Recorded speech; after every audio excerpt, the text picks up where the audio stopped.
আকাশ থেকে double vector দেখে landing করেছিলাম, কিন্তু কোন এক হতচ্ছাড়া আমার ডাবল ভেক্টরের একটা নিয়ে পালিয়ে যায়। মানে ডাবল ভেক্টরের একটা ভেক্টর নিয়ে পালিয়ে যায়, আমি আবার ওই অর্ধেকটা ডাবল ভেক্টর নিয়ে একটা শাকচুন্নি মহিলাকে মেরে ফেলি।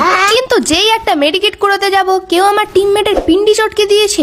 একে তো আমি নেক্সট ম্যাচে আমি আবার নেমেছি পিকে, আবারও আমার কাছে ডাবল ভেক্টর, আর কেউ আমার টিমমেটকে নক করে দিয়েছে।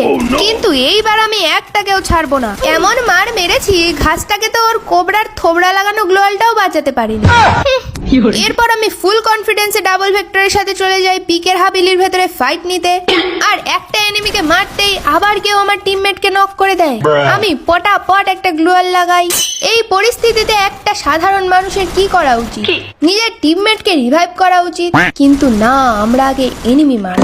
কারণ টিমমেট গেলে টিমমেট পাওয়া যাবে, এনিমি গেলে তো আর এনিমি পাওয়া যাবে না।